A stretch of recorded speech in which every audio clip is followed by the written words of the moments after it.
George Galloway, and the mother of all talk shows. Welcome to the Open University of the Airwaves with George Galloway. And it's live, coming to you at no expense from a hotel room, sitting on a bed here in Kazan, in Tatarstan, the Russian Federation, from BRICS 2024. What a day it has been. The BRICS now has two eyes. Yes, 2020 vision. Iran has been admitted as a fully fledged member of the BRICS, making it now BRICS. It's Brazil, Russia, India, Iran, China, and South Africa. But there have been one or two hiccups also. The expected elevation to full membership of Venezuela and Nicaragua has been placed on ice. It's reported as a result of objections from the absent President Lula of Brazil. And MBS, the Crown Prince of Saudi Arabia, didn't show up, preferring to meet Antony Blinken in Riyadh instead. But the earth-changing nature of the decisions that were made today are going to make your hair stand on end. So, fasten your seatbelts. It's going to be a bumpy ride. It's the mother of all talk shows in Russia. Coming up, stay tuned. Curious about our curriculum? Have something to say? Then call us now to join the debate on the mother of all talk shows. The only education you can get for free.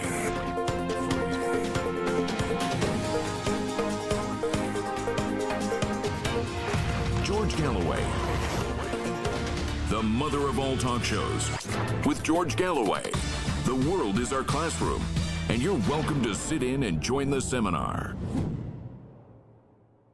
36 presidents and prime ministers are here just to show how isolated Russia is, just to show what an international pariah President Vladimir Putin is. 36 presidents and prime ministers.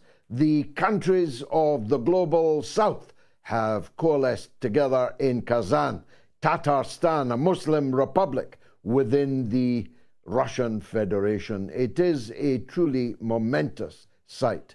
I have never been part of or seen anything quite like this. I grew up in the shadow of Bretton Woods in 1945, which set the economic and fiscal architecture for Western societies after the end of the Second World War. Bretton Woods, in my lifetime, was whispered reverently. It was a kind of lodestar to which we looked. It was the mother ship.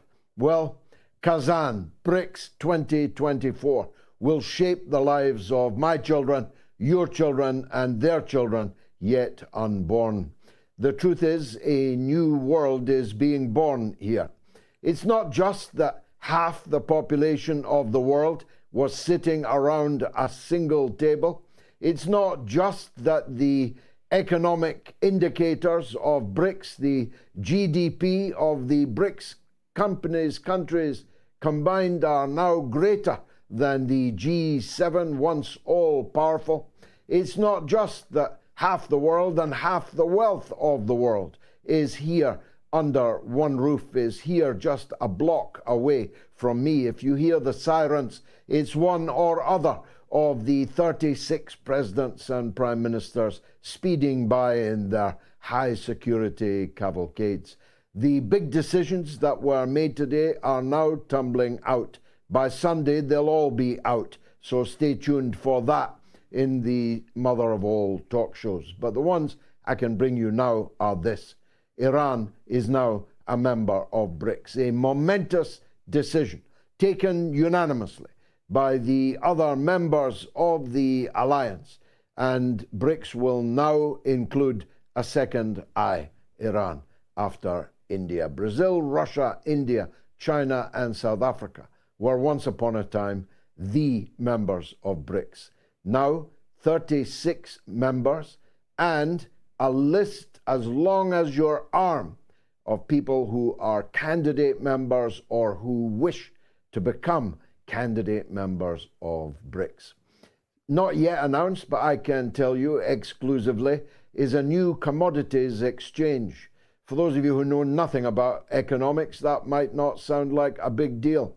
But trust me, it's a very big deal indeed, because these people in this BRICS are leading countries which contain the greatest concentration of natural resources, commodities, and raw materials to be found anywhere on the planet. Russia itself is not just the biggest country in Europe, it is the biggest country in the world. Russia itself is the biggest energy supplier. Russia itself holds gold and silver and rare minerals, rare earth materials that are vital for every aeroplane you fly on, every car you drive, every mobile telephone you hold. Russia is an economic superpower, and it is booming in the face of the biggest boomerang ever fashioned by anyone ever in any place. We threw that boomerang at Russia, and it has come back and smacked us all right in the face. Our economies are sinking. Russia's economy is booming. But if you add the other countries of the BRICS and their natural resources, you can imagine the importance of a commodities exchange within the BRICS. They'll be able to exchange oil, be able to exchange gas, be able to exchange material of all kinds, vital economic material, and the dollar won't get a look in. None of it will be conducted in the US dollar. One of the first and greatest ambitions of the BRICS and of its current leader, Russia, was that the dollar hegemony must end. The dollar was weaponized, said President Putin, and it was a very big mistake. He speaks with some bitterness, having had hundreds of billions of his own dollars, Russia's own dollars, stolen, sequestered, confiscated by Western countries. And Britain is actually now paying for the weapons that we are sending to Ukraine using stolen Russian assets that were frozen in London when the war in Ukraine began. It is the ultimate insult, and relations with Britain hit rock bottom today, at least in contemporary terms, when a British diplomat assaulted Russian journalists at the airport in Moscow. Charges would be filed if not for his diplomatic immunity, but it goes to show how severely damaged our relations between Britain and Russia. Never great, it has to be said. Long before Putin, long before the Bolshevik Revolution, going right back into the middle of the 19th century, there is a particular Russophobia, a hatred, fear and loathing of Russia within the British Isles. That's what the original Crimea War was all about. But the Western countries are not taking all of this easily. Neither are they taking it lying down. President Erdogan of Turkey landed in Kazan this afternoon, roughly at 3 p.m. Roughly at 7 minutes past 3 p.m., a major terrorist attack was launched against an aerospace factory in the Kazan district of Ankara in Turkey. Nothing could be more obvious. A raid by terrorists, presumably from the PKK, ordered, funded, and armed by the CIA handlers who run the organization, has attacked a factory and taken hostages in a factory and killed several people in a district called Kazan. Just to make the point that Turkey joining the BRICS would be as popular as a pork chop at a Muslim wedding for the Western handlers. The Western handlers would have to face the possibility of a NATO member, a candidate member of the European Union, for the first time applying to join the BRICS. Well, they have applied. They are now candidate members to join the BRICS. If Turkey joins in the next 12 months, before the next summit, that will be of profound importance to the world economic and political configuration that we have today. What will NATO do? Will they kick Turkey out of NATO? Can they kick Turkey out of NATO? Will the EU finally scrap the 20-year forlorn wait of Turkey to join the European Union? How will that go down with the Turkish diaspora in the European Union? There are millions of Turkish citizens, loyalists to Erdogan, almost all, in the European countries. If Turkey is to be insulted, slapped in the face, kicked in the teeth, because it has freely chosen to join an entirely voluntary international alliance that Washington doesn't like, that will have serious implications in the West. Well, Russia didn't just announce the entry of Iran into the BRICS. They announced that Russia will build stages 2 and 3 of Iran's nuclear power plant. To get some measure on what kind of change that is, just 4 years ago, Russia refused to participate in the building of Iran's nuclear power plant. Now, Russia is in toto going to build stages 2 and 3 of these nuclear power plants, giving Russia now a stake in Iran's nuclear industry. That's important because maybe tonight, maybe tomorrow, certainly sometime soon, Benjamin Netanyahu is going to launch a kamikaze attack on Iran's nuclear facilities, or its oil industry, or its political leadership, or any permutation of those, including the possibility of all three of those. Iran is locked and loaded for the response. It will not delay in delivering that response. That response is promised to be condign punishment. It is promised to be unprecedented. It is promised to be multiples, exponential multiples of any attack that Iran has responded to before. Israel will presumably respond back, or America will do it on its behalf. And if that happens, Iran will respond again exponentially more powerfully than the last. And then we might all be into World War III, because Russia has said today that it will not stand by and watch Iran being attacked by its enemies. Russia will be involved in the defense of Iran. Russia is a nuclear superpower. So is the United States of America. If even the most foolish person watching doesn't understand that that could be the road to nuclear Armageddon, then you're watching the wrong program. The truth is, the world is now poised on a knife edge between the pluralist, anti-hegemonic development of BRICS, a voluntary association of people who are friends with each other, who are ready to resolve conflicts with each other. India and China met today. Prime Minister Modi, President Xi Jinping met today and resolved their long-standing border dispute with each other, which has erupted 3 times in Indo-Chinese wars. That's what BRICS can be. BRICS can be not just the new Bretton Woods.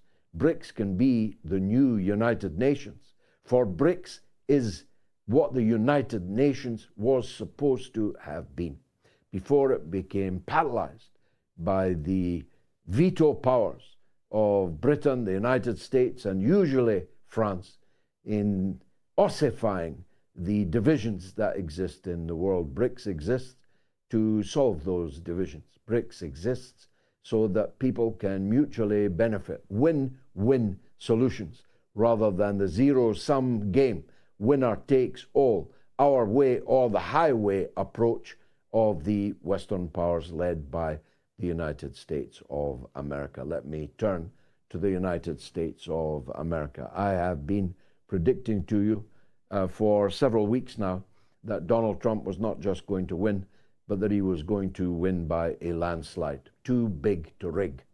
That's what we are now looking at. Kamala Harris knows it. You can see it written in every line, camouflaged on her face. You can hear it in the voices of the Rachel Maddows, the MSNBCs, and the alphabet soup of liberal American television. You can read it between the lines and occasionally on the lines of the liberal pro-Democrat Party media in the United States. You can see it in the bemused, dazed look of the hapless individual who drew the short straw to be the vice presidential running mate of Kamala Harris. Bad enough to be Kamala Harris, much worse to be her understudy. This man, Waltz, is definitely on the last dance, and nobody is going home with him.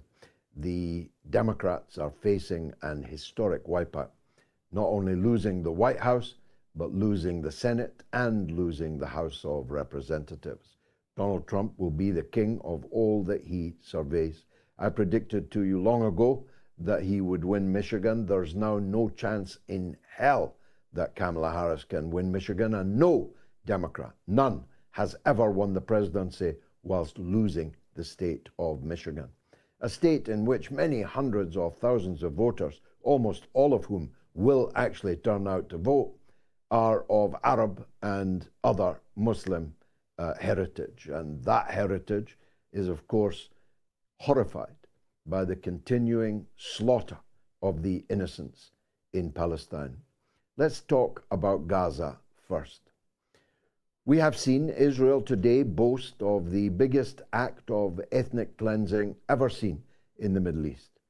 The 800,000 who fled from the Nakba, the catastrophe in 1948, being stampeded out by violent acts of mass murder and terrorism, were from the whole of historic Palestine. The people being marched, literally marched, like Second World War columns of refugees out of the Jabalia camp, out of the north of Gaza. The people now starving, literally starving to death in South Gaza, with nothing to eat and nothing to drink, no hospitals for their children to be treated in as they are carried, limbs missing, blood everywhere from every part of the Gaza Strip. This murderous onslaught has not stilled as a result of the war in the north. It has intensified. The crimes, the war crimes, visible on your telephone right now in real time, are not, it would appear, sufficiently genocidal to force the so-called international community to do anything about it. And, of course, the war in the north rages on. Thousands of Lebanese people have now been killed or maimed in just a couple of weeks. Buildings, residential buildings, tower blocks are being brought down in broad daylight by Israeli fire in Beirut, an Arab capital. And still the Arabs cannot act. Still the Muslims cannot act. Still the BRICS cannot act. Nobody can act to stop a country of 7 million people, the vast majority of whom are consumed by violent bloodlust to extirpate, exterminate these subhumans that they have adjudged to be wrongly in their midst. The fact that all of them are living on stolen Palestinian land, the fact that even the Prime Minister, Netanyahu, is living in a stolen Palestinian house, literally. Even the fact that this country, within the living memory of people watching this show, was actually called Palestine. But that Palestine has been wiped off the map. That was very convenient indeed. But the people have not yet been wiped off the map. An historical omission that the Netanyahu gang appear determined to correct. And they may do so. They may succeed in the complete annihilation of an entire people under their illegal military occupation. At this stage, it's difficult to see who's going to stop them. Not Joe Biden, and neither Donald Trump when he becomes president as he will, I'm sure, on the 5th of November. Nobody anywhere seems willing or able to bring this genocidal slaughter to an end. And of course, most of the victims are women and children. Most of the victims in Gaza, most of the victims in Lebanon. So far, civilian casualties in Israel are almost zero. But military casualties in the Israel occupation force, in the Israel invasion force, are beginning to rise steeply. Military censorship precludes the Israeli media from bringing the bad news to their own people. But nonetheless, truth will out. The medevac helicopters clattering overhead incessantly, 24 hours a day, are clue enough at the toll, the price which Israel is paying now that it's fighting men, not women and children, now that it's fighting the Lebanese resistance on the ground. They're paying a very high price indeed. As I look at the clock, the war between Israel and Iran has not yet begun. But I wouldn't put money on it not having started by the time this show finishes tonight. This is the right place to come to hear what's going on. Fasten your seatbelts. It's the mother of all talk shows from Kazan, Tatarstan, in the Russian Federation. Stay tuned.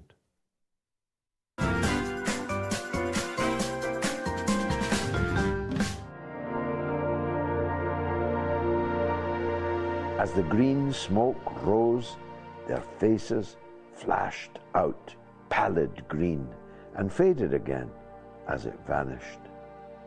Then slowly the hissing passed into a humming, into a long, loud, droning noise. Suddenly, a humped shape rose out of the pit, and the ghost of a beam of light seemed to flicker out after it.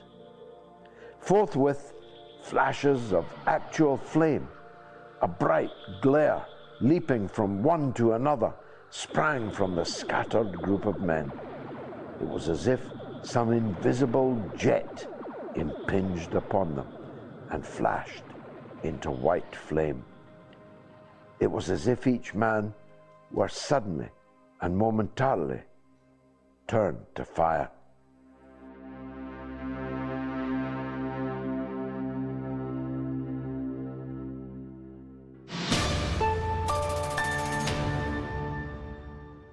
Now, the poll this evening: has Israel destroyed the United Nations? Yes or no. You can vote on my Twitter. You can vote on my Telegram, t.me/George Galloway. You can vote on the YouTube community poll. You can vote on the YouTube stream.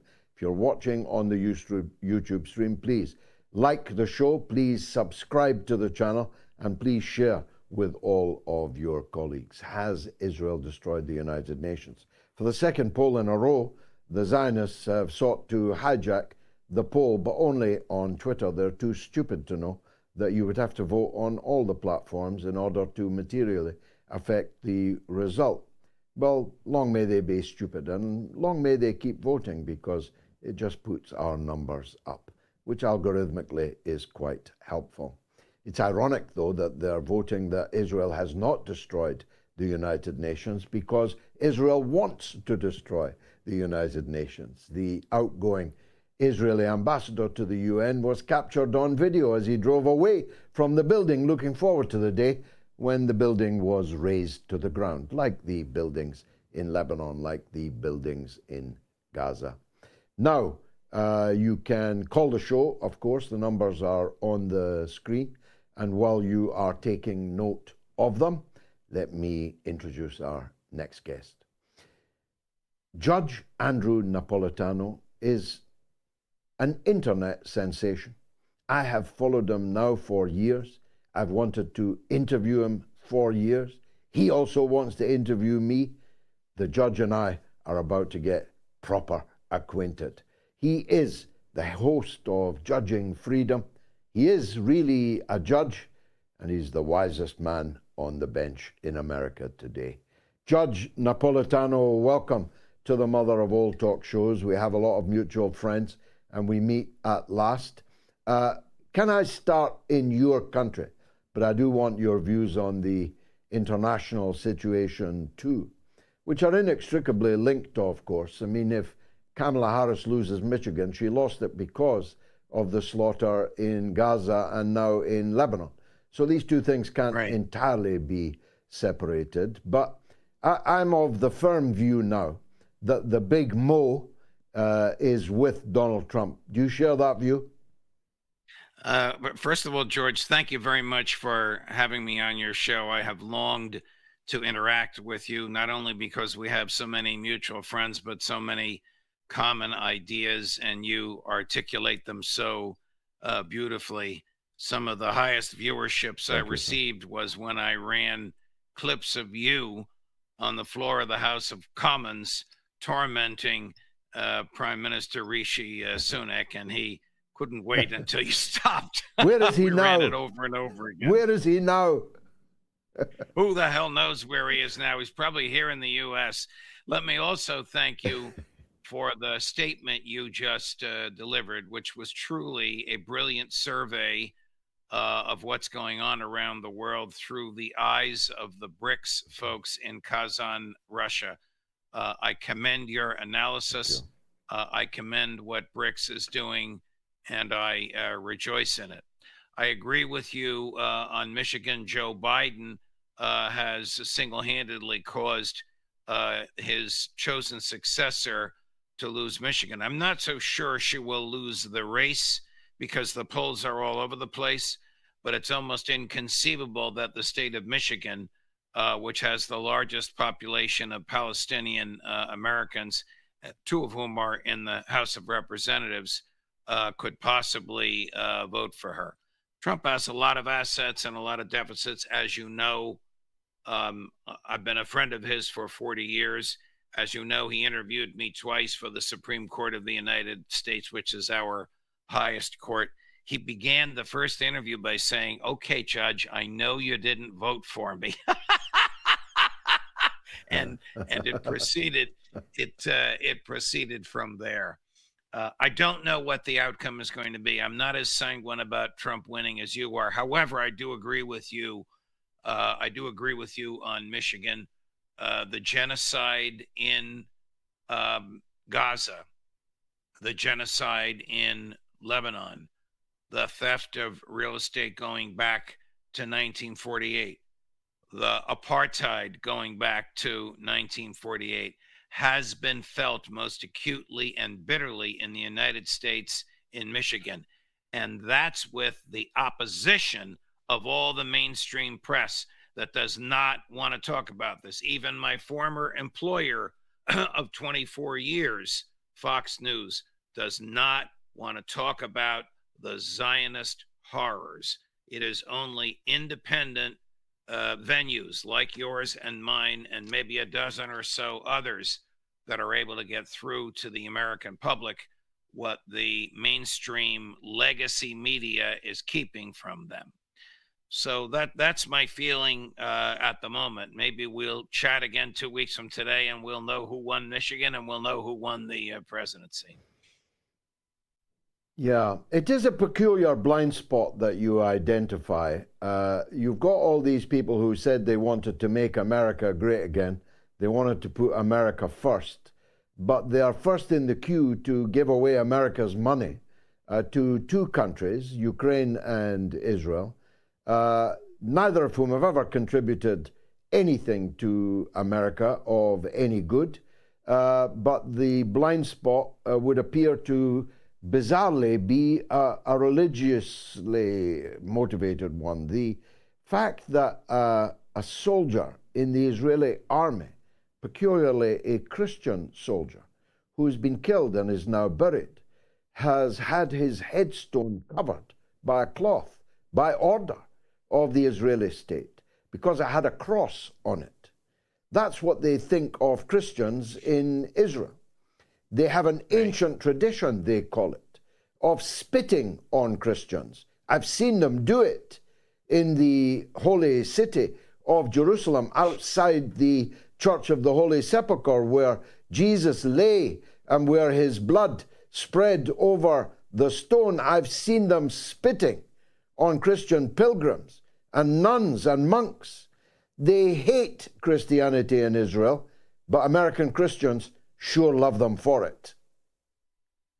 You know, the donor class, as we call them, the very wealthy Zionists and pro-Zionists here in the U.S. have an iron grip on the American government, no matter who the president is, whether it's Joe Biden, Barack Obama, Bill Clinton, Donald Trump, or Kamala Harris. They have an iron grip on the Congress of the United States. I mean, Benjamin Netanyahu is the chief executive officer of a police state, which is also an apartheid state, which engages in the systematic genocide of the people who occupied the state before his people moved in. It is inconceivable to me that there could be any moral defense of Benjamin Netanyahu, and yet the Congress of the United States of America gave him 58 standing ovations, more than they gave to Franklin Roosevelt, Winston Churchill, Douglas MacArthur, or any other American presidents for whom this nonsense about standing ovations was recorded. There's never been a debate on the floor of the House of Representatives or the Senate about all this money to Israel, and yet the United States government has given them so far $20 billion with a B dollars in military equipment at the discretion of the President of the United States. He or she, of course, could stop the slaughter, stop the genocide with a phone call. In Iran, the situation is arguably even worse because the numbers are so much more vast. The United States government has given over, fasten your seatbelts, as George Galloway likes to say, $265 billion with a B dollars in equipment and cash to the Ukrainian government. 600,000 young Ukrainian men are dead, an entire generation. 10 million Ukrainians have left the country. For what? For what? To serve as a battering ram against Russia, to drive President Putin out of office. These are pipe dreams of the neocons, and yet your former prime minister, with whom I know you were extremely adverse, thanks be to God, Boris Johnson, talked then president, no longer, but claiming to be, Vladimir Zelensky, into rejecting a peace agreement that had been negotiated by his people and by the Russians. Don't worry, he said. The UK and the US will have your back. He's hanging on by the skin of his teeth. They're doing everything they can to prop up this government and his military until after November 5th. As recently as yesterday, the American Secretary of Defense was in Kyiv delivering a package of $400 million more dollars worth of military equipment. I don't want to get too into the weeds, but the most useful artillery shell is the 155 millimeter shell. The U.S. has none. The U.S. has totally run out of them. We've given all of them away to Israel and to Ukraine. This is not a national secret. Everybody knows it, including those who wish the U.S. harm and who would take advantage of it. So the foreign policy of Joe Biden has been an unmitigated disaster. The Secretary of State, Antony Blinken, is the worst in modern history. He's a war criminal. He has served as Benjamin Netanyahu's lawyer. I don't mean literally, I mean figuratively. I don't even know if Blinken is a lawyer. Joe Biden is a war criminal. Everybody who has participated in, funded, financed the slaughter of Palestinians is a war criminal. Will they be prosecuted? Probably not. Taking advantage of your legal eminence, Your Honor, there's an immediate legal question arises in my mind. This leak, famously now being investigated, of Israel's war plan for the attack on Iran, contained the very clear statement that Israel is a nuclear weapons power. Yes. The fact that these nuclear weapons have never been declared, never been inspected, and are, on the face of it, denied, is belied by this leak from the United States government, which clearly talks about Israel's nuclear weapons. Now, if I'm not wrong, your law precludes giving money and weapons and diplomatic support to a state which has illegally acquired nuclear weapons, which is not a signatory of the Non-Proliferation Agreement, which is not allowing its assets to be inspected by the appropriate international inspectorates. This seems to me a clear breach of American law. Is there nothing can be done about that? Let me say first that your summary of American law is absolutely correct, George. And your observation of what was revealed on those leaked documents is absolutely correct. Anybody can read them. They're on the internet and they're in English. They reveal the American intelligence community spying on Israel and speaking in a very matter-of-fact way about something that everybody in the American government, in the federal government, in the executive branch knows is true, and that is that Israel has nuclear weapons. What they don't realize is that Israel stole the nuclear technology from the United States while the U.S.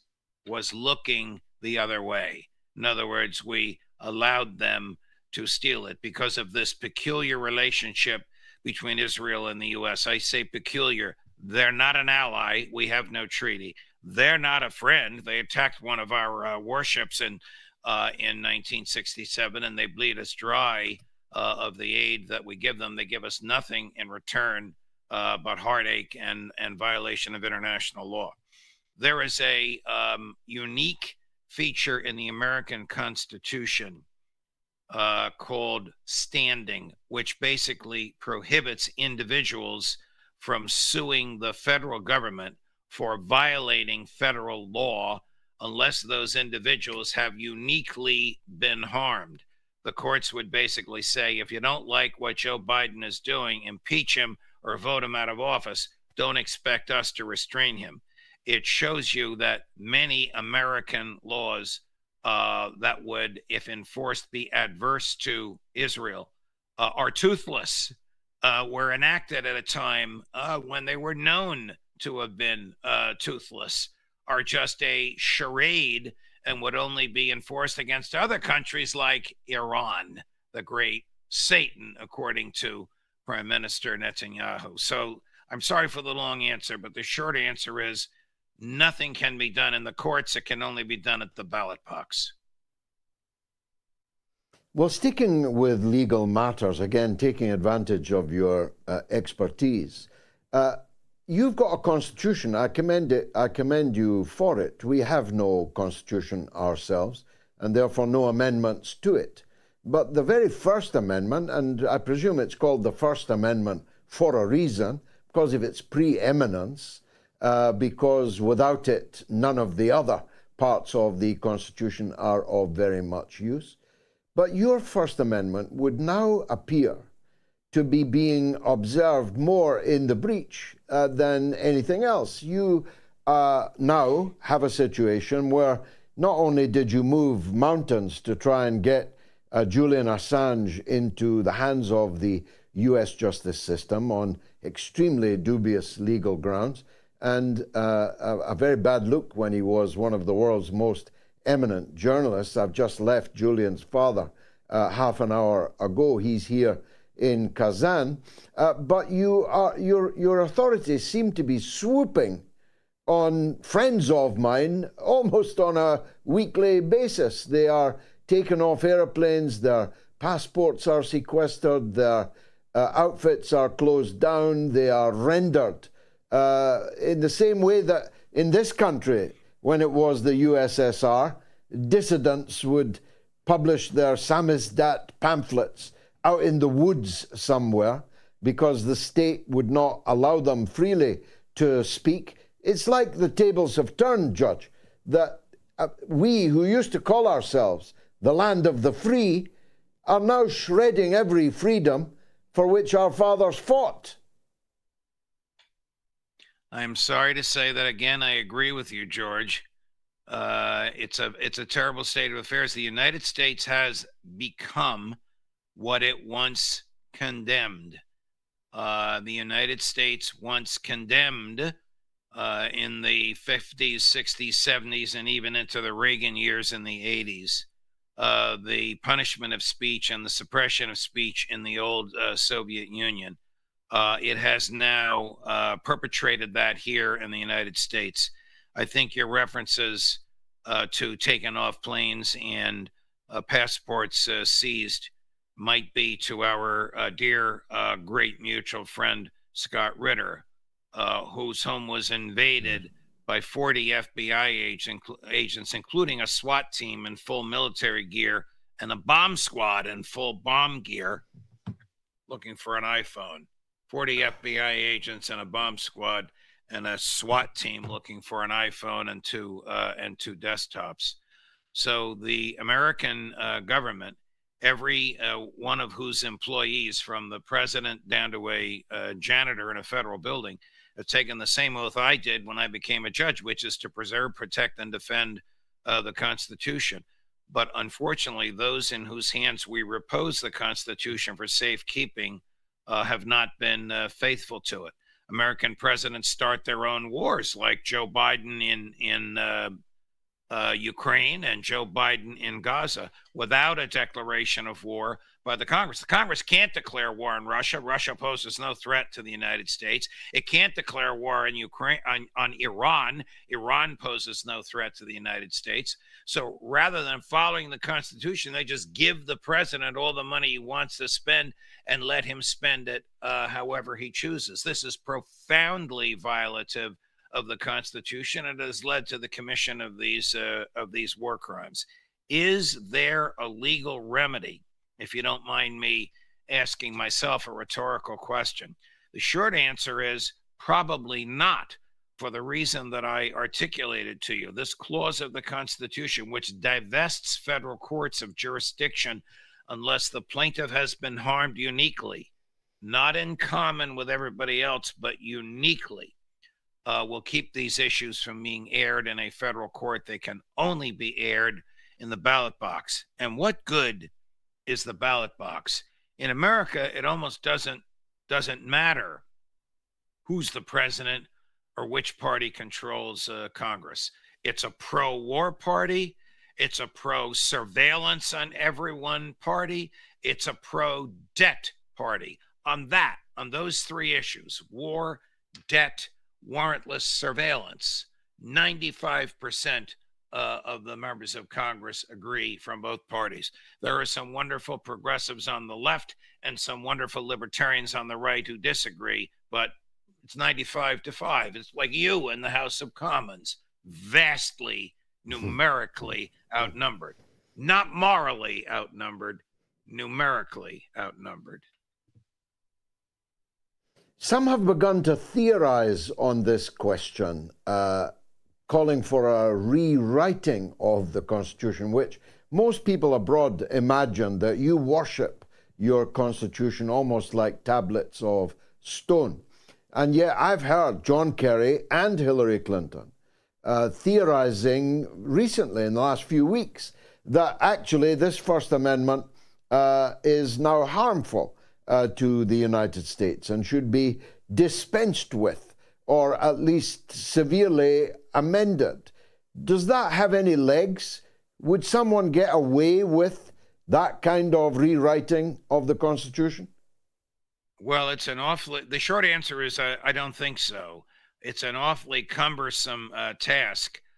It requires a ratification by 2/3 of each House of Congress, and then 3/4 of the legislatures of the states. James Madison, whom George III considered a traitor, but James Madison, who wrote the Constitution, intentionally made it difficult to amend. I'm sorry to say that even our friend President Trump wants to amend the First Amendment so as to permit the Congress to criminalize flag burning. He wants to amend the Fifth Amendment, which guarantees due process, so as to permit the police to administer punishment at the scene of a crime, depending upon the discretion of the arresting officer. Vice President Harris is in favor of killing babies up to the moment of death, even though the 14th Amendment guarantees life, liberty, and property cannot be taken without due process. So the trivial ways in which the Constitution has been assaulted, in my view, will not go anywhere. However, George, they establish an attitude, an atmosphere whereby the legislative branch, the Congress, the executive branch, the president, the judicial branch, judges, begin not to take the words of the Constitution seriously and begin to impose their own looser, weaker understanding of it. Do I expect that these things will actually happen? That flag burning would become a crime, or the police could beat you at the scene of a crime? You don't have to have the wrong person. No. But you'll see some small steps in those directions. Well, you didn't vote for him last time, Your Honor. Will you vote for him this time? I'll tell you why I ask. I talk regularly with ColonelMacgregor. I've now been fortunate enough to talk with you, and enormously impressed, as the whole audience, I'm looking at the commentary coming in, has been. MacGregor and you in Trump's administration would be a gigantic step forward from the swamp that he surrounded himself with last time out. Any chance of you in office? That would be entirely up to him. He and I discussed that many times in his prior administration. He's made some very flattering comments about what he wishes he had done since he left office. The thought of Doug MacGregor as Secretary of State or Secretary of Defense is so pleasing, so morally, ideologically, mentally, constitutionally pleasing, it's almost overwhelming. If asked to serve in the government, it would be difficult for me to say no. Be able to serve side by side with Doug MacGregor would be a gift from the heavens. It would be a gift to the world from the heavens, not just the United States. Your Honor, I'm deeply grateful for your time. I'm sorry it's on a long-distance call from Russia. I hope that doesn't put you in any difficulty. And I look forward to talking with you again after the polls, and probably, most likely, on your show rather than mine. I thank you kindly, sir, for a dazzling interview. Thank you. It would be my pleasure, and I've enjoyed every minute of it, George. Thank you so much, my dear friend. Thank you, sir. Wow. That was Judge Andrew Napolitano, host of Judging Freedom. All-round smart guy, nice guy. Follow him on all platforms. I encourage you to do so. Let me take a quick break, then it's your calls right up to the hour. Stay tuned.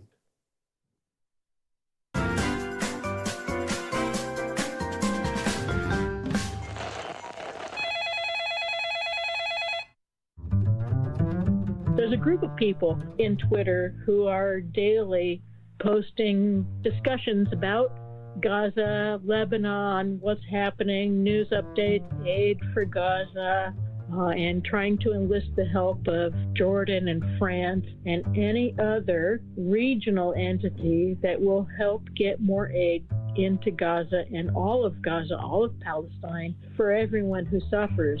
So I want to request that everyone who is listening to this go to your local council meetings and peacefully request that their representatives at the local levels do this, because it works.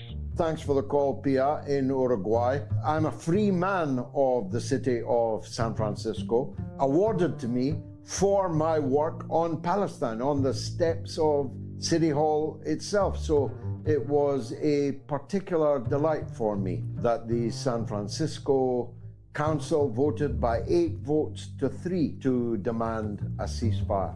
And that decision didn't come out of nowhere. It came out of campaigning to force the local authority representatives to vote.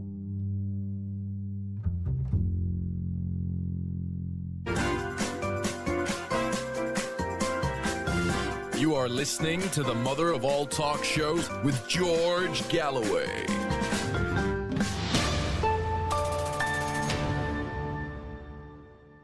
Let's go straight to the lines. Line one, where Salim in the Czech Republic wants to talk about BRICS, Iran, and Israel. Salim, welcome to the show. Hi, George. Thank you so much for having me. And I just wanted to ask what's happening in BRICS. Did you get to talk to Mohammed bin Salman about the recent issues? And do you think Saudi Arabia and Gulf is ready to come to the side of Russia and China and to leave USA now? And my second question would be, when can we see Mohammed Hijab or Mehdi Hassan on your show next time? And thanks again for all the great efforts which you are doing. Okay. Well, sorry to disappoint you, but neither will ever be on this show for reasons which regular viewers and followers of mine, people who understand my politics, will know. They have plenty of other platforms. Mohammed bin Salman didn't turn up to the BRICS, as I said at the start of the show, preferring to meet with Antony Blinken in Riyadh on the very same day. Now, it may be that he felt that at this stage discretion was the best form of valor. It may be that he was strong-armed by the United States not to come, but to stay put, and he'd get a visit from Blinken in the last weeks, I'm sure, of Blinken's office as Secretary of State. The fact, though, that he didn't come was obviously widely noticed by everybody else at the summit. The head of the United Arab Emirates, the Emir and President of the United Arab Emirates, the son of my old friend, Sheikh Zayed, was here. I can't really answer your question. My instinct says no, they would not. But they have all said that they will oppose any attack on Iran. They have all said that their airspace, their land and their water will not be able to be used by anybody, including Qatar, which has the biggest American base in the world, have all said that they will not allow their assets, their land and their airspace to be used to attack Iran. If they mean that, it does complicate life for the attackers quite considerably, but not fatally. But it does make the flight a much longer one. It does make the means of attacking Iran much more complicated. But still, they could do it.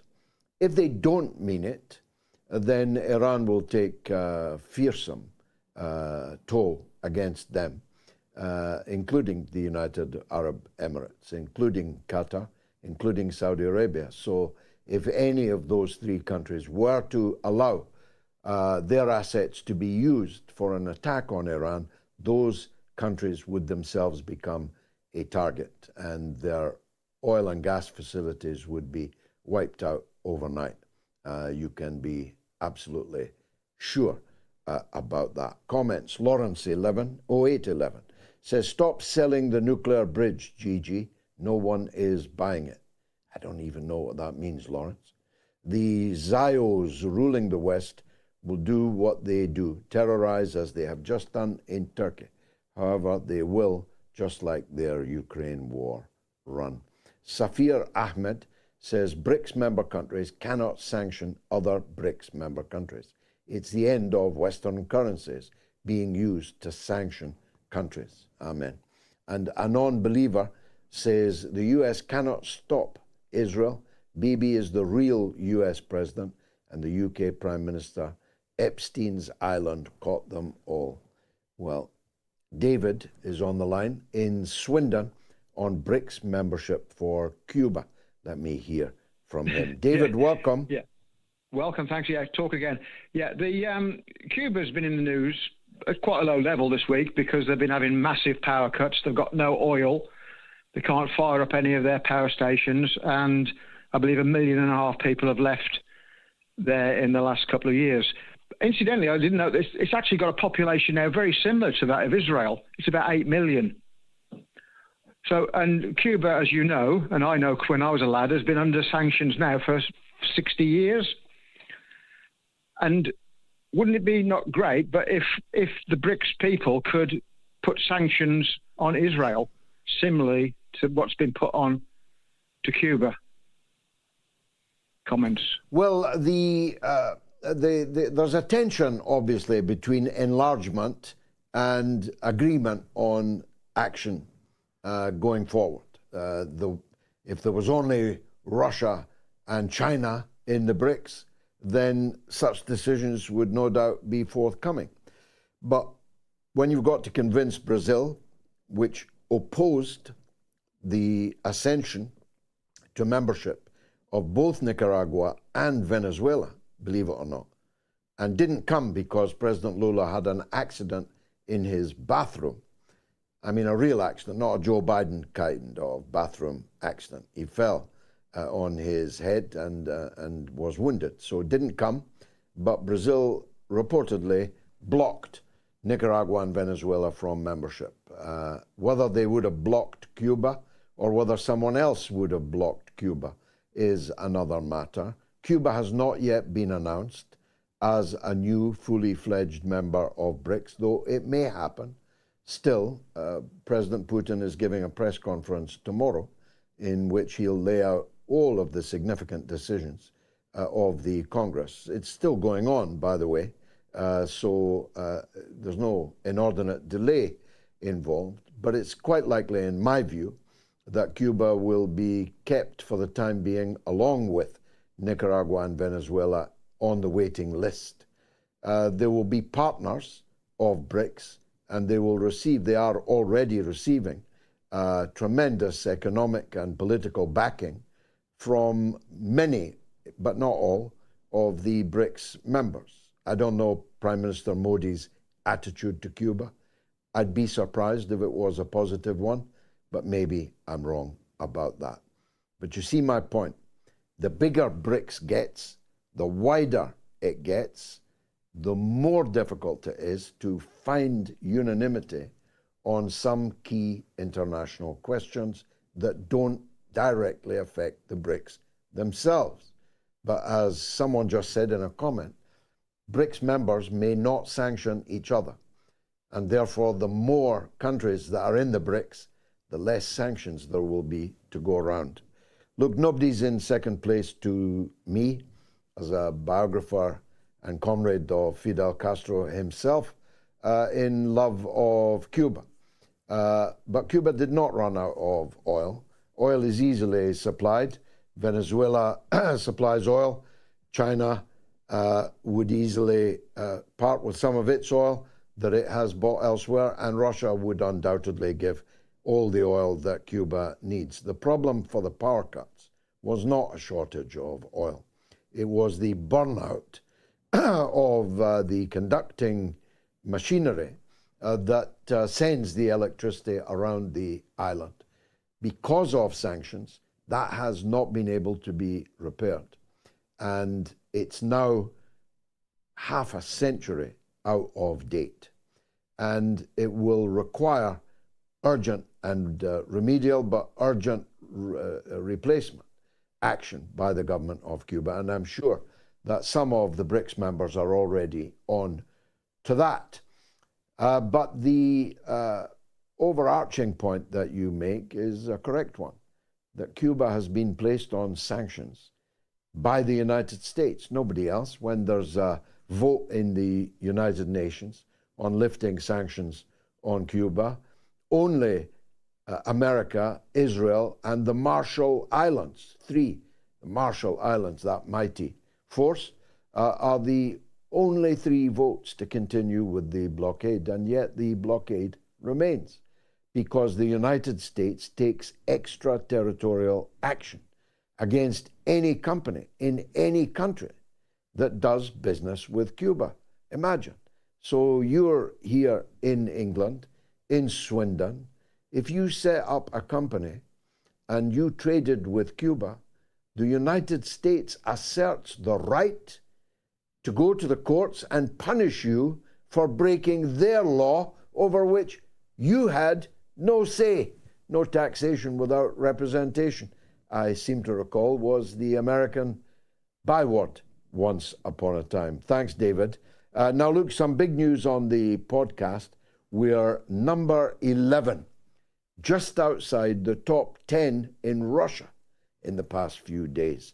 That's significant, you know, because Russia doesn't have the largest number of English speakers in the country, yet we are the 11th biggest podcast in this country. We are number 9 in Pakistan for politics podcasts and in the top 40 for news, which is pretty big news for us. We're also the number 1 English political podcast in Lebanon on Apple Podcasts. We're a permanent fixture in their top 10. So we've passed 250,000 streams on Spotify today as well. So if you can set us up to get to 500,000 by Christmas, I'd be grateful. You can scan the QR code on the screen now to get your MOATS podcast from tomorrow morning. Lance is in Canada. Always worth hearing, if sometimes discordant. We'll come back to Lance later. We'll go to John in... Oh, we're going into the break. And then Lance and John will get their turn. Forgive me. I'll be right back.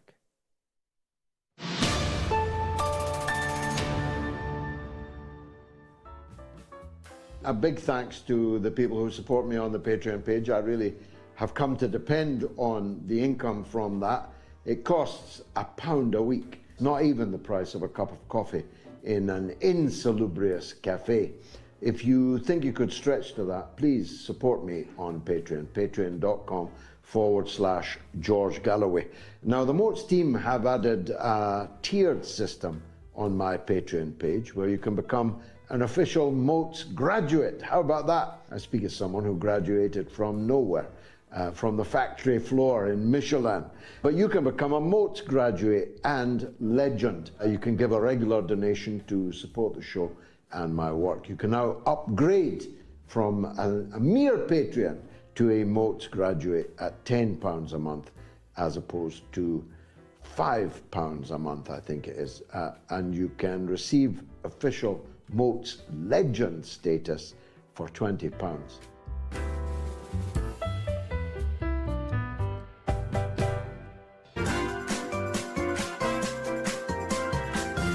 You are listening to the mother of all talk shows with George Galloway.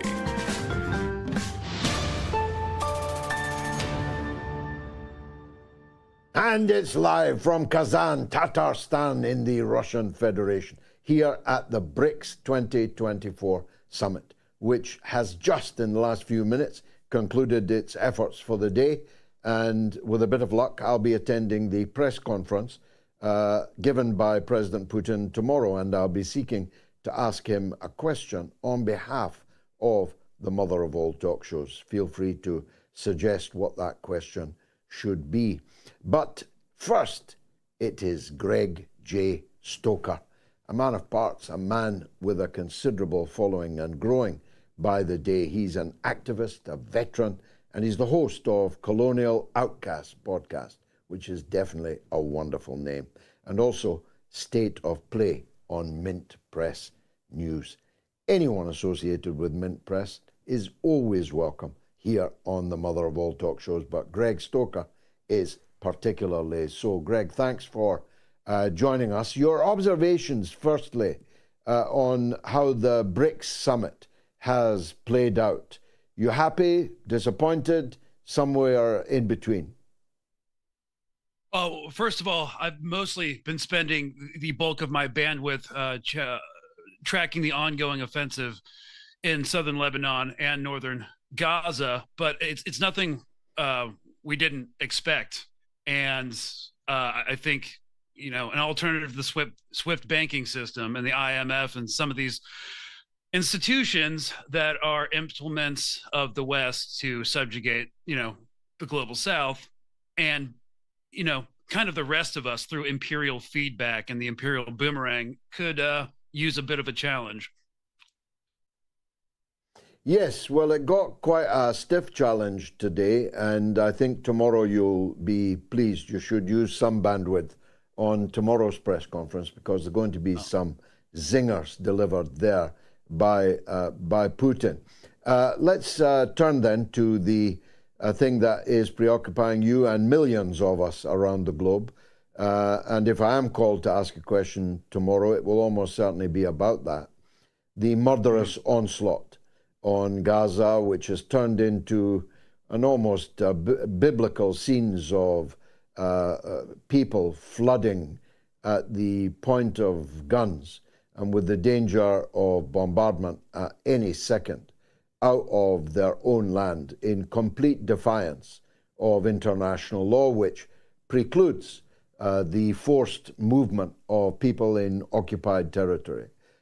So it's a flagrant war crime that is being committed in front of our eyes. But then there have been 500 of those already in the last 12 months.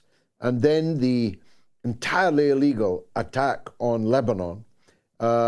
These may be local wars for now, although extremely bloody ones, horrifically bloody ones, but they may soon, within the next hours, explode into an all-out regional war. What do you think? Well, first of all, it's very clear that the dimensions of this conflict are expanding and can expand exponentially in the coming days. First of all, we have to conceptualize three different operational theaters. First, the action in Gaza, the ongoing genocide, Operation Summer Camps in West Bank, which is basically just a massive bulldozing effort to destroy civilian infrastructure. And now this war over the buffer zone in southern Lebanon. So currently, how that stands, it seems like they've only been able to penetrate about 3 kilometers at various points into southern Lebanon. They haven't taken any significant towns. They've been doing the same mass demolitions that we've been seeing in Gaza. It seems like they've taken a significant amount of casualties, more so than they did from Hamas in the resistance forces in the north, which are still active and functioning. And it just seems that it kind of reminds me at during the surge in Afghanistan, just no operational objectives, no timeline, nothing definable. It seems now that a ceasefire is further away than ever. I know Amos Hochstein, the special envoy to Lebanon, former IDF soldier, was just passing along the conditions for a ceasefire with Hezbollah, which is the same playbook that Israel and the Israeli Foreign Ministry has taken with Hamas, and that is to offer a non-starter of a deal as a propaganda piece. So the deal right now is they will agree to the ceasefire, they being Israel, will agree to a ceasefire with Hezbollah if they're able to maintain control of this established buffer zones, to continue ground operations in southern Lebanon to further demilitarize Hezbollah and have Lebanon's airspace still open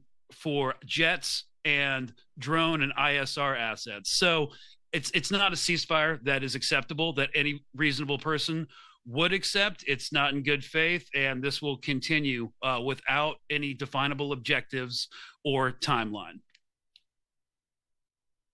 No definable objectives in the Lebanon, but you're beginning to see, are we not, the shape of a definable objective in Gaza, namely the complete, absolute ethnic cleansing of the north of Gaza, the total destruction of the Jabalia refugee camp and other camps in the north, the extirpation by one means or another, either leave or die, of hundreds of thousands of people there who've been multiply displaced ever since 1948. They're only there because they were refugees then and remain displaced people. Does that seem to you to be the game plan of Israel? In which case, Can we trust them not to do the same in the south eventually? Well, first of all, you could argue that they're already starting to do the same thing that they did.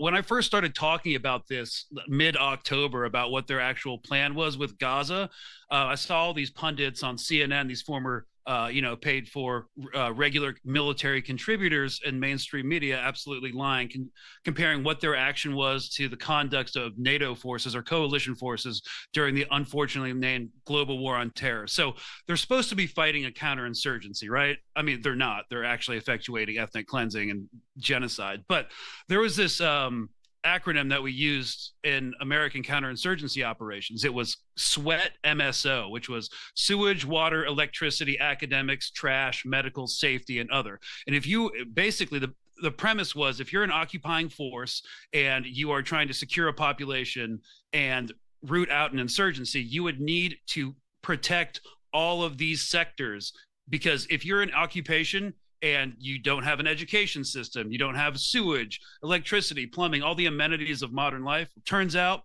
people are going to want to kill you. So it's a way to mitigate the amount of people that would want to attack you in a counterinsurgency situation. So they've been destroying the sewage, water, electricity, academics, trash, medical, and safety, and other since the beginning. Since, I think, October 13th of last year is when they started targeting power grids, water, and everything else.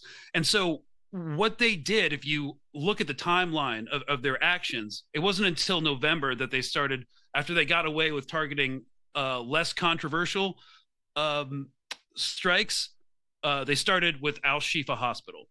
And they said that there was tunnels underneath. They released a CGI of Hamas fighters walking through rooms that weren't even connected to each other, and it turned out to not exist. Now, 2 days ago, they released, the IDF official propaganda page released a schematic, completely fabricated schematic of a bunker system and like a treasure vault of gold, like it's some sort of Spanish galleon from the Age of Sail, where Nasrallah had his secret like dragon's hoard of war money. So but unfortunately, Israel can't keep international journalists out of that hospital. So the BBC went through it. A bunch of other independent journalists went through it. The actual medical staff moved the entire like trauma ward patients into other locations because they thought it was going to get struck. So they are definitely trying to effectuate the same kind of violence and strike the same kind of targets that in Lebanon that they are striking in Gaza. Now it's expanded to Tyre, to a lot of historic towns and villages in the south. And one of the main targeting methodologies that they have is to target all of Hezbollah and all of Hamas, which are embedded into the civic life of Beirut and Gaza. There's a militant wing, but there are like lawyers, media people, administrators, bureaucrats, generator repairmen are technically affiliated with Hezbollah. So, and they are non-combatants. So they are just dropping everyone in Beirut that they think is even associated with it. And the overwhelming majority of the ordnance that is being sent in kinetic strikes is against civilians and civilian populations, and they have no collateral damage methodology or estimate for what they're doing. They simply do not care. So I don't think that their entire strategy, their information operations is a game of brinksmanship, building up a propaganda narrative, seeing if they can get away with it. And once they get away with it, because of the political cover given to them by the West, they will do it and now make it a matter of state policy. First, they got away with hospitals. Then they got away with mosques. Then they got away with bulldozing grave sites. The same thing we condemned the Islamic State for in Syria. So, they're trying to normalize it. Everything they got away with in Gaza, they have to re-normalize it again in southern Lebanon. And that's exactly what they're trying to do. Now, you're a veteran, Greg, yourself. There are many reports from the Israeli media and from the mouths of Israeli soldiers themselves that they are really up against it in the Lebanese theater in particular, that they come home from these conflicts to which they've been sent so traumatized. Many of them are opting for suicide and the rest. There's some report of poor morale, turning against officers, not fragging them yet, but condemning them on camera, condemning their own officers by name on camera. What kind of state do you think the so-called IDF currently is? Aside from a core group of professional soldiers, the overwhelming majority of the Israeli army are conscripts. You spend 2 years learning a job, and compared to professional militaries like the UK, the United States, after 2 years, what are you still? You're still a private. That's not enough time to learn how to do your job. So basically, most of these people they do their military service and they get a tech job in Tel Aviv and they think they're going to have a nice life. And now they're having to go back into Gaza for the 5th time. Hamas has changed their strategy to a lower intensity conflict, which is actually kind of psychologically damaging, more so than other operations, because what do you get? Sniper attacks, sniper operations, IEDs, booby traps, and they're having to go back into houses that they have cleared, and now they're booby trapped again.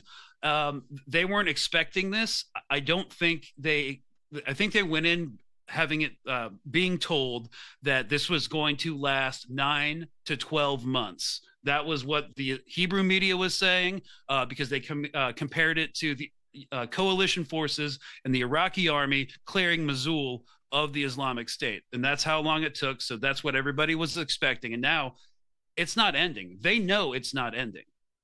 And they weren't prepared for this. Now, when it comes to the morale issues, the suicides, which they have a media blackout on, the Israeli military is not reporting on actual suicides. I wouldn't if I were them. It's probably a lot higher than anybody wants to admit. I mean, we still have America from the global war on terror. We still have 22 a day.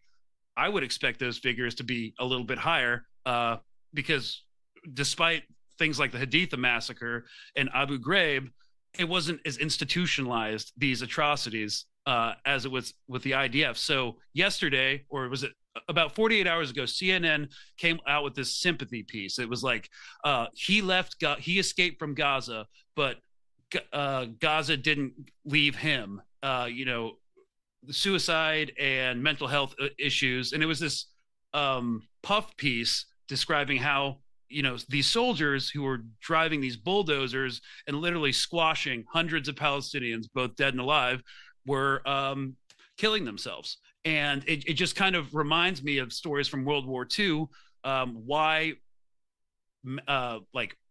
war crimes had to be institutionalized because of the effect it had on morale. So they are running around with their command saying, essentially, you can do whatever you want, but they're still human. Like, they're still affected by committing these crimes. And yes, I think the 150,000 American veterans who've killed themselves in the past 20 years, I think you're going to see higher statistics, especially like in a year, 2 years, when these guys get back after they've done what they've done and they try to hold down a job, can't do it, try to be in a relationship, can't do it, massive drinking problems. It's bad now, but it's only going to get worse. The massive military and cultural ramifications from keeping this genocidal violence going on, it's unprecedented, and it's going to be incredibly self-destructive, both socially and culturally, especially within the military ranks. Will November 5th mean any change to the situation in Gaza, in Lebanon? Will a Trump victory or a Harris victory, in your view, mean any change at all? I don't see why there would be any substantive change. Trump is out there saying, we need to help Benjamin Netanyahu get the job done, get it done faster. Then you have Harris saying, I will never put any conditions on Israel.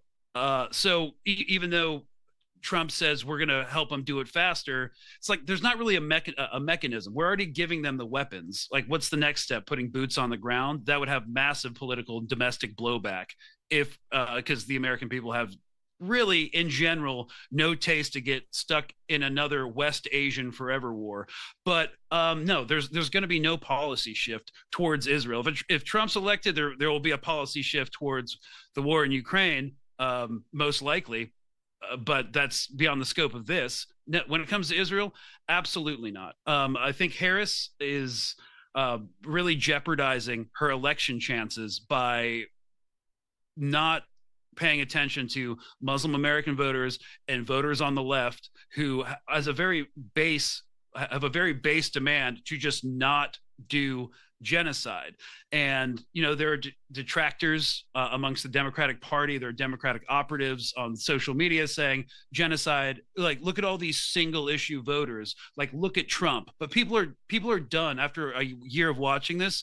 People are done being threatened by Trump. They've seen that Harris is just as pro-cop, pro-national security state, pro-fracking, she's been walking back her vaunted protections of LGBTQ rights. And I think there's a lot of people have a lot of issues with Harris. But I think her unwillingness to budge and to denigrate people, American citizens, and we're supposed to be a representative government, and most Americans do support a ceasefire, just plowing full speed ahead. So regardless of a lot can still happen in 2 weeks, but no, there's going to be no policy change. Greg Stoker of Mint Press News, thank you very much indeed for joining us for the first time on the mother of all talk shows. Smart young man. Let me take a quick break, then it's your calls. Bobby in London and Jay in Maryland are the first up. Stay tuned.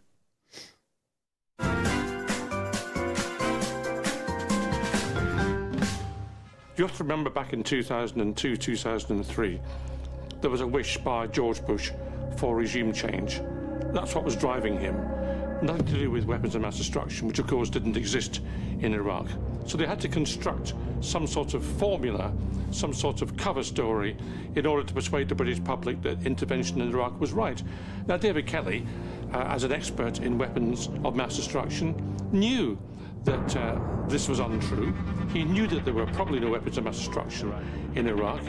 That was a guy that could have brought down the whole system. I reckon you're chaff. You've been thrown up to divert our probing. The Foreign Affairs Select Committee, that parliamentarian briefing, I think that was an indignity to him. We saw it on the news, and my very first thought was shock. Oh my God, this man is in the eye of the media hurricane. He should be protected by that at least. You've got blood on your hands, Prime Minister. Are you going to resign over this?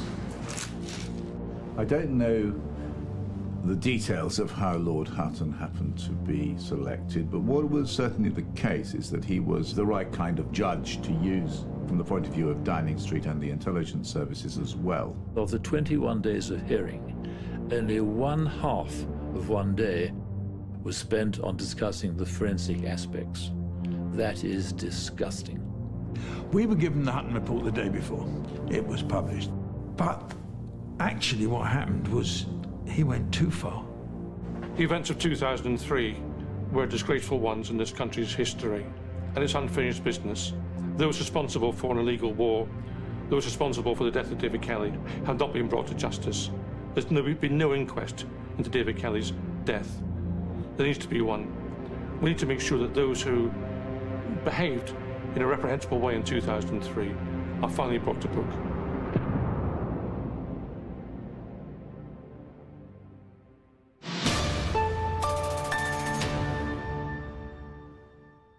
Well, that was from our film, Killing Kelly. You get that, and our earlier film, The Killings of Tony Blair. We've got a triptych in the queue. As soon as we can find the time, we'll be making a third killing film. But you get both of those entirely free if you support us on Patreon, George Galloway. It's very cheap. It's the price of a cup of tea in a cafe per week, and you'll be ensuring the second show of MOATS, the midweek show. You'll be ensuring its life if you will support us. We depend on you to make that donation of the price of a cup of tea per week. It's not asking too much, is it? So if you think I'm worth it, support us on patreon.com/George Galloway. You can also donate through moats.tv/donate. Now, Bobby is in London on Russia. Can't wait to hear from him. Bobby, welcome. Hello, George. Every time I look at you, I feel that the great man, Tony Benn, is next to you. Is a guy which I like and I respect with all my heart. Thank you. George, I wanted to talk about Russia. I've been to Russia, and the vast majority of Russian, they are not Slavic. Slavic means white, and those people who are running Russia, they are Slavic, including Vladimir Putin. And I saw a lot of racism in Ukraine and in Russia, and they were against what you call the Tatarstan. What I want you next time, George, I want you to talk very openly, you know, because you are a good man and I have a great respect with you, about racism in Russia. And I've seen it with my eyes. And I was once there, and the Russian, you know, the white Russian, Slavic, they are trying to boycott bread and other vegetable run by people from Tatarstan. And I was shocked. I really was shocked. And the Slavic Russia, they are extremely racist. Very racist. But it I've got to tell you, Bob, yeah, I mean, I think we've got your point. I simply don't agree with it. I never have seen any such evidence, and I am currently sitting in a hotel room in Tatarstan. And I've spent the last few days meeting and talking with hundreds of people here in Kazan. I've been to the mosque. I've been to 2 mosques. The population of Tatarstan is 49% Muslim and 49% Russian Orthodox Christian. That roughly, not entirely, but roughly correlates on the ethnic line of Tatars and Russians, who, as you rightly say, are Slavic people. I like Slavs myself, so I may be predisposed towards them, but I have not seen the merest hint of racism here in Tatarstan. In fact, I've seen a surprising number of mixed couples, man and wife. I've seen a huge number of police officers doubled up in teams of 2, one Slav, one Tatar. I cannot imagine that a country, a republic, divided 49-49, could possibly continue to exist peacefully if there was the kind of racism that you describe. I've also been in the mosques in Moscow, one of the greatest, biggest mosques in the whole world, has been completed in the tenure of Vladimir Putin. So there's a huge number of ethnicities in Russia, huge number. There's Chechens, there's Tatars, there's Lets, there's people who come from the far east of Russia. We're talking about a country with 13 time zones. The Russian citizens who live in Vladivostok look very different to the Russian citizens that live considerably to the west of the country. But if I tell you the scale of this country, A friend of mine, a British man, married and with children, and living here in Moscow. He's in the business and sometimes occasionally in the journalistic trade. He took a train here from Moscow to Kazan, which on the map doesn't look all that far. The train journey was 13 hours from Moscow to Kazan. That shows the sheer scale, breadth, and diversity of Russia. And these kind of sweeping judgments that you make, Bobby, they just aren't borne out by the lived experience of anyone I know living in Russia. But thanks for your observations anyway. Jay is in Maryland, USA. He wants to talk about Israel and the White House. Go ahead, Jay. Hey, what's going on, George? Yeah, man. Hey, I just wanted to talk about what people is not talking about, right? To me, I think it's very obvious, man. It's real. I mean, you can see. I think United States of America got cooled, man. I think it got cooled. You know what I mean? Because everybody that's in the most important places in the government, these are puppets, man. You know what I mean? Just like look at Blinken. You know what I mean? This, like, he go to sleep and wake up and go to Israel, man.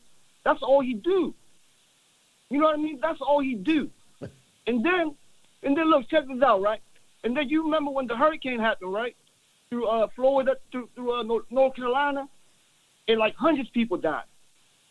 And a day later, you see 2 congressmen in Israel talking about how they gonna support unlimited till the end. And then they come to and then they go back to North Carolina talking about FEMA is broke. They ain't got no money. I mean, come on, man. I mean, well, like, I'll tell you what do you call the conduct.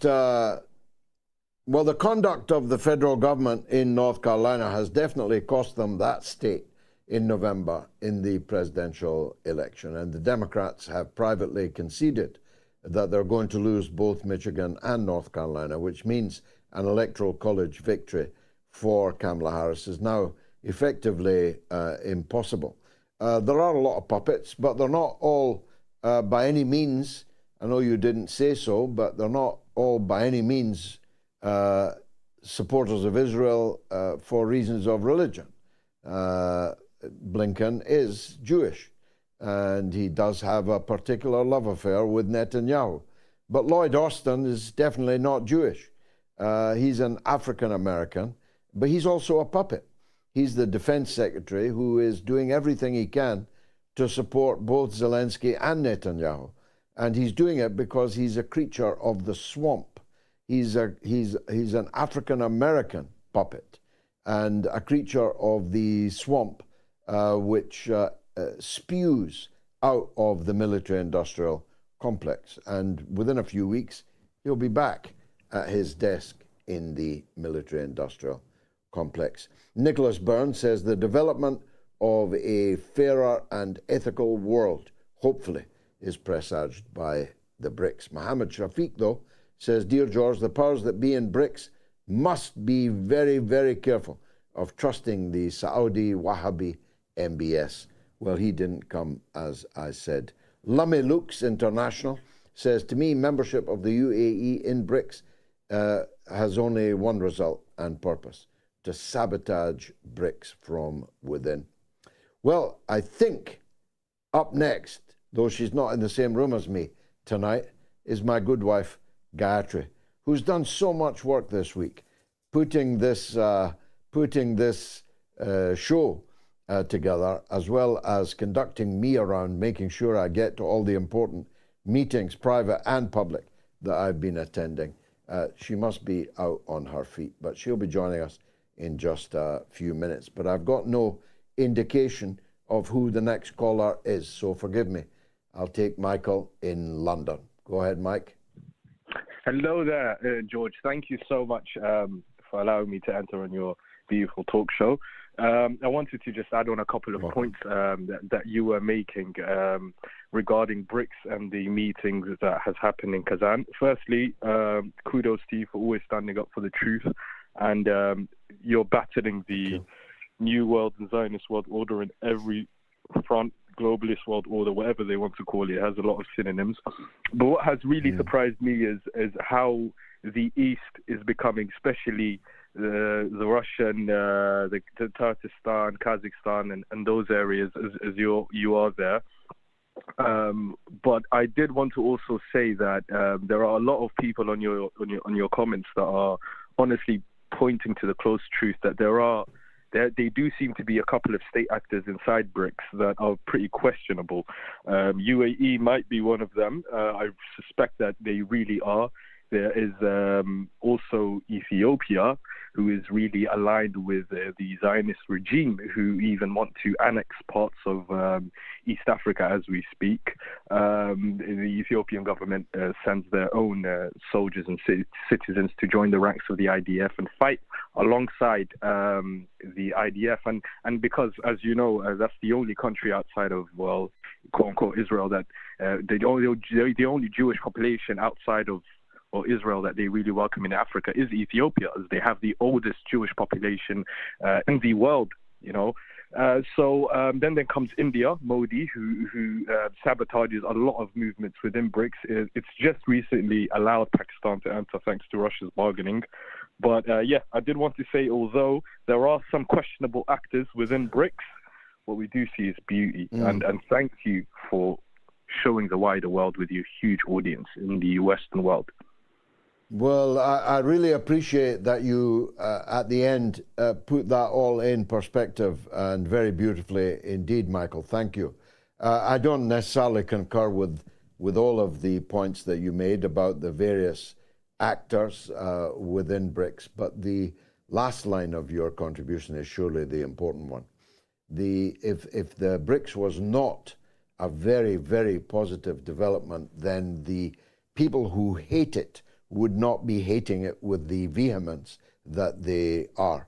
The CIA would not have operated the PKK to launch a major terrorist attack in Ankara, in the Kazan district of Ankara, minutes after the president of Turkey touched down in Kazan, and with the application to join the BRICS in his pocket.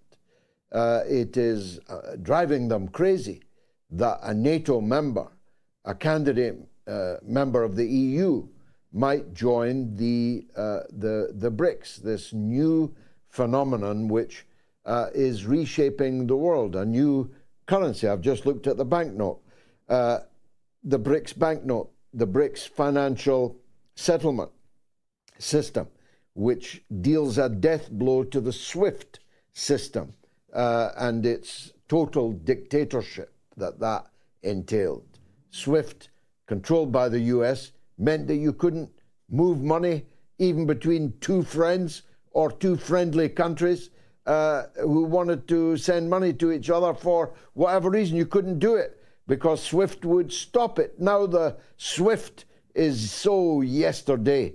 The new BRICS payment system will allow BRICS members freely to trade with each other in either the BRICS currency or in their own local currency. BRICS will be buying more gold. BRICS will be buying more silver. The silver price is up to a 12-year high today, incidentally. And it's the BRICS countries that are doing most of the buying. But I did say right at the beginning that there is a tension between BRICS getting bigger and BRICS' ability to act decisively as one hand on some sensitive issues.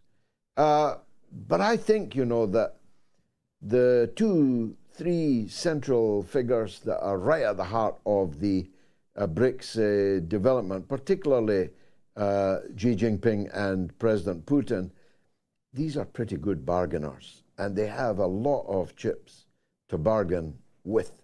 And I trust in them to ensure that BRICS maintains a cohesion and a purpose about itself, rather than just becoming a bigger and bigger jamboree. But very interesting, thought-provoking, Michael. Thanks for that call. Jabbar is in Honduras. I'm not sure we've ever had a call from Honduras, but we do now. Jabbar. No, my communications are poor this evening. It's Ahmed in Chicago. Hello, Mr. Yeah, George, I hope we're going to get Jabbar in Honduras. I want to talk to him. But Ahmed, go ahead in Chicago, please. Hello, Mr. George. How are you doing today? By the grace of God, good sir. Thanks for calling the show. What do you want to say? Yeah, I wanted to ask you, I'm a Palestinian American, and so I'm a bit conflicted on who to vote on. I debate a lot with my friends about this, Really? and Kamala seems to be the better option as an American. What? Yeah, but... What? Is this a joke? Is this a wind-up call? Is this a parody call? No. No. Kamala Harris with the Palestinian blood? Kamala Harris with blood dripping from her hands of your own people? The person who is supplying the bombs, the missiles, the guns, the bullets that are killing your people? You think she's the best option? Are you real? No. I meant like if I was voting from the American perspective, like purely as an American, but as a Palestinian, even though they both were like endorsing Israel, I felt Trump was a better option. And I'm not really sure which way to go. What about Stein? Ahmed, what about, there's only one candidate in the race who is against the killing of your people, and that is the only Jewish candidate in the race, Dr. Jill Stein. She's on your ballot. Surely she should get your vote. I'd love to, but I feel like at a certain point from how ahead he is, you know, I don't really see, and like how far behind Jill Stein is, I don't really see like a reason to even, like, I mean, I guess if you think it's a good idea. I do. You can't vote for the lesser of two evils forever, Ahmed, because that just guarantees that evil is always going to win. And you've rightly said that so far as a Palestinian child in Jabalia is concerned, Harris and Trump are equally as bad, equally as evil. So why would you vote for one of them? Yeah, I was gonna go not vote at all, but everyone around me heavily discourages Well, whatever that. whatever you do, Ahmed, don't vote for Kamala Harris. Thanks for your call, mate. Andrea Roberts says, remember, Saudi has a lot of assets in dollars, and we all know what happened to those when you defied the empire. Now, I'm in a state of some confusion. My director will tell me in my ear who and what is happening next. We got Jabbar in Honduras. Hallelujah. Jabbar, welcome.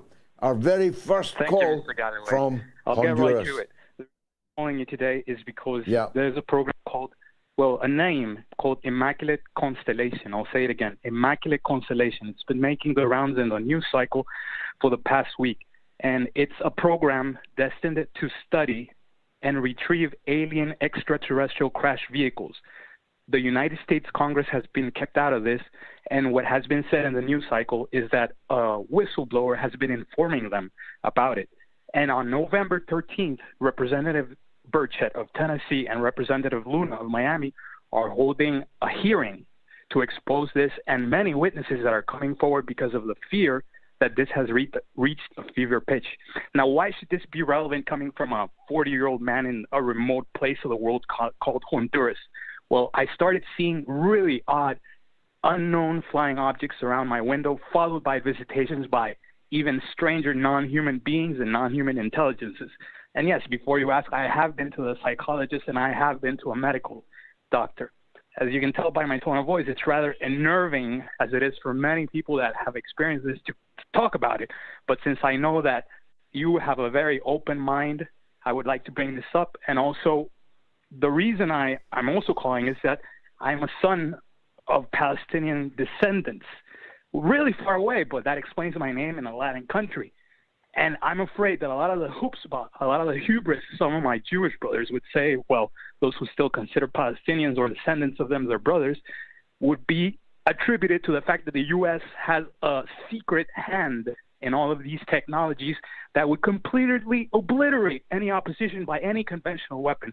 So I leave that to you and your audience to put in your pipe and smoke it, as you I say. think you're massively overestimating the United States' ability. The United States is not run by James Bonds. It's run by Austin Powers. It's run by Mr. Beans. The idea that they are holding back some kind of science fiction weaponry that would completely destroy, I think the phrase you used, any and all adversaries, is just simply wrong. There is no evidence for it, and plenty of evidence to the contrary. As to the extraterrestrials, I wait with bated breath to November 13th to see what these congressmen have to say about it. I don't rule out the existence of extraterrestrial craft, far from it.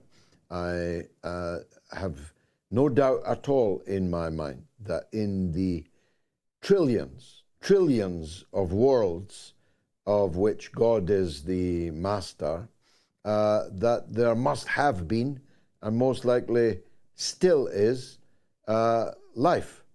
Not life as we know it, perhaps, not life that looks like thee and me, but life. Seems impossible to believe that in trillions of planets, that this little speck called Earth is the only one with life on it. That is a very far-fetched notion indeed. But thanks. I waited a long time for a call from Honduras, but it wasn't quite the call I was expecting. I am expecting that in 12 minutes or so, I'll be taking my good wife out for chips. You didn't believe me on Sunday, but I did take her for chips. Belgian chips. The best chips in Europe are from Belgium, and there is a Belgian restaurant here in Kazan selling chips, and I bought my wife them. Thank you very much for asking. What's rattling, Gayatri? Well, we are here in Kazan, Tatarstan, Russia. We're here for the BRICS summit. We're here with leaders from half the world population, basically. But according to The Guardian, we're here just as a summit for Putin putting pressure onto the West. The Guardian quotes, Putin returns to the world stage, hosting 36 leaders at the BRICS summit. Returns, Putin has never left the world stage. Putin has always been there. It's just that the world, the international community, the West has not been paying attention, isn't it? It goes further. It says, West infuriated as the UN Secretary General, India and Iran. How infuriating is it that Guterres came all the way here to meet with half the world population and its leaders, isn't it? Further on, BBC says, Putin gathers allies to show West pressure isn't working. He says it isn't working. The West is the one that's claiming that Russia is an authoritarian state, that Putin doesn't allow opposition, that journalists are being locked away, whereas many of our guests have been arrested, put in jail, and for their journalism. And meanwhile, BBC and CNN are reporting right here. So much for press suppression, isn't it? BBC and CNN are here in the summit. That's how tyrannical Putin is. But no Russian journalist could turn up and ask a question at Downing Street or even appear on their own television station. You couldn't make this up. No, you couldn't. No, you couldn't. You couldn't. So on top of all, the journalists here that are being attacked are by the British ambassador himself. So I mean, irony upon irony. The Western world is really not understanding what's going on here, but we are. We are witnessing, we've met so many people, and we've seen the reality here in Kazan. We've seen, for example, that whilst back in the UK, people are struggling to pay their electricity bill. They have to actually calculate whether to spend more on their groceries or on the heating. All the streets in Kazan are lit up. Energy is not a problem. Energy, they don't think about it twice. Water supply, everything is in full surplus here. And what you said earlier about the cohesion and the harmony between the people, you know that when we went to this cafe by the lake, it was just a regular cafe, and they had a Muslim prayer room inside this cafe. Can you imagine that in the West? Here are some pictures of some of our friends that we met during our stay. Many of them guests on the MOATS. Here we are with President Rafael Correa of Ecuador, who was the one who granted asylum to Julian Assange, and then had to pay the price for it himself, because now he is had to flee as well from his own country. We are there with John Shipton, who is the father of Julian Assange. And so it's been a wonderful array of people that we've met here in Kazan, and we would be sad to leave it in a couple of days. Indeed so.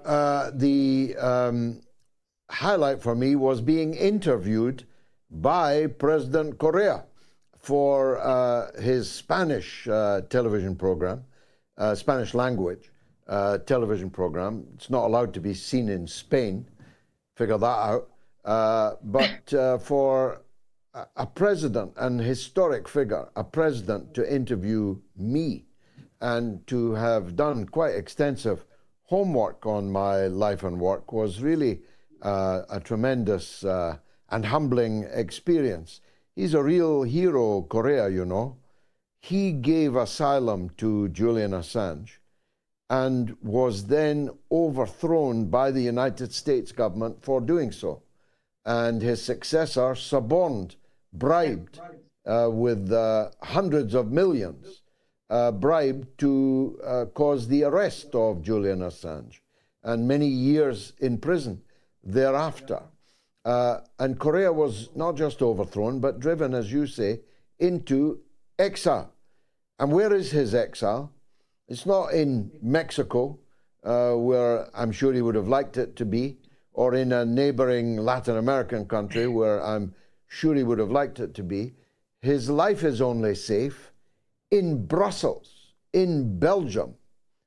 Now, with all my respect to the good people of Belgium and to their chips, if I was going into exile anywhere, Belgium would not be my first chosen port of call. Have you got any last messages, Gayatri, or are you going to get your coat on and we'll go out for chips?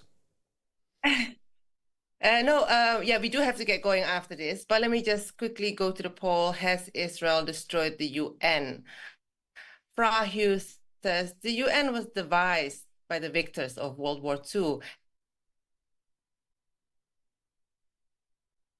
as a political arena to pursue their foreign-based armory. And Helen Goodall says, I think we should be careful what we wish for. A complete overhaul of the outdated and biased modus operandi of the UN is long overdue, but its abolition, pure and simple. Let us not forget that those who most often ignore UN rules, except when it suits them, are the US and Israel. They have long flouted the idea of international law, which the UN embodies. Do we want to join them? Surely what is needed to take is a remixed UN to the next stage, to give it its newly representative decisions teeth. Well, we are here now, and we feel that whatever the countries here at the BRICS summit are doing more of a job than the UN is supposed to do. So that's what we've been pondering and we've been discussing with people. We are now at the summit that will probably not per se replace the UN, but be taken more seriously than the UN. Look at all the everything that the UN has called for but not been adhered to. So there we go. Yeah, I mean, there are 2 points of view. One of them articulated very well by your correspondent there, a view which I think is shared by Putin. He does not want BRICS to become the new United Nations. He wants the United Nations to work properly. But I am firmly of the view that the United Nations is now worse than useless.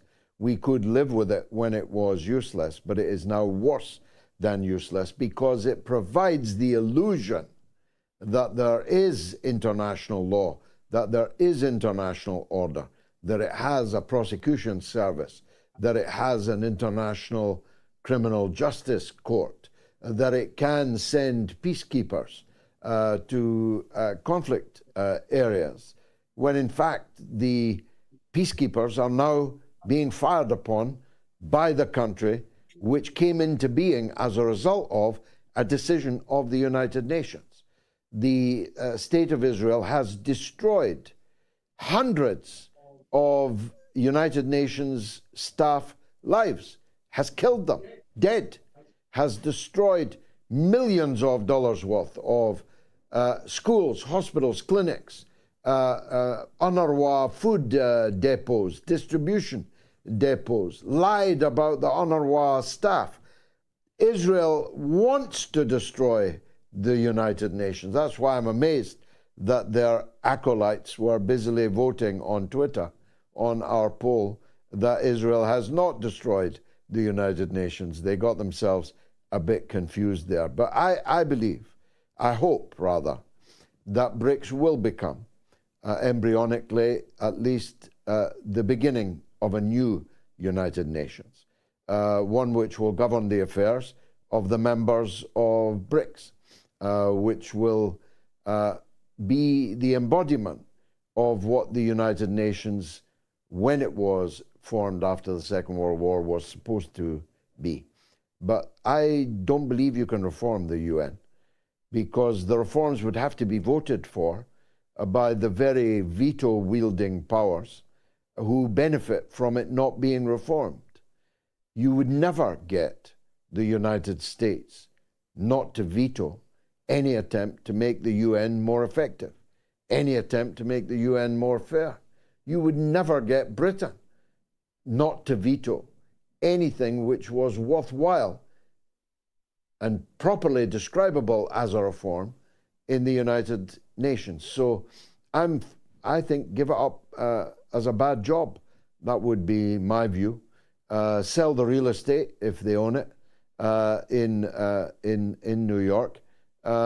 Move somewhere else and begin the task of making a more just, more broad, and more effective United Nations. Well, that's the end of the show. Alas, I've had one or two technical difficulties tonight. I hope it hasn't been too noticeable. But we did have two outstanding guests. I thought that Judge Napolitano and Greg Stoker were first-time guests. Well, I'm being told there's a final call, but my communications are shockingly bad this evening. So forgive me, I'm not saying goodbye. I'm going to take Hazel in Fife. Go ahead, Hayes. Hi, George. Good evening. Good evening to you, ma'am. What can I do for you at this late hour?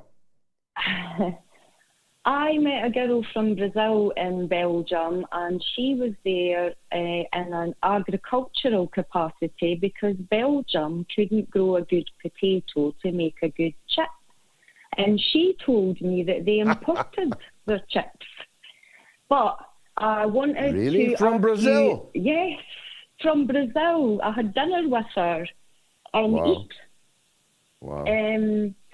Anyway, Saudi Arabia, I wondered what your thoughts were, George, on... I always want to call him MSM, and I know that's not his initials. But do you think MBS. he didn't... MBS. MBS. Do you think he didn't turn up because he's frightened there will be a coup against him? And would you consider, George, ever coming to Scotland and talking at one of the Scottish Palestine coalition marches that we have here pretty much every weekend in Dundee, Edinburgh, Glasgow, Dunfermline? Well, on the first point, MBS is in a fragile position. He's not the king yet, because his father, who is the king, is still alive, though ailing very considerably. So there may be something, I hadn't thought of that, in what you say, that there were whispers of a coup while he was away in Russia. The United States would certainly have welcomed a coup like that. So there may have been a good reason for him not showing up at the BRICS. It's hard to see how meeting Blinken at the same time he should have been meeting Putin here in Kazan was anything other than bad faith. There may be, I might get tomorrow, some kind of further and better particulars on that, but I regard it on the BRICS' behalf, though I can't speak for them, I regard it as a studied insult. I think if he hadn't come, but not been in view somewhere else, he might have gotten away with that. But to pose for a picture with Antony Blinken at the very precise moment that your seat is empty at the BRICS summit in Kazan under the chairmanship of Vladimir Putin can only be a slap in the face, can only be an insult.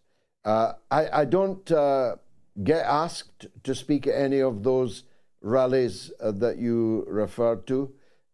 If asked, of course, Hazel, I'll consider it carefully.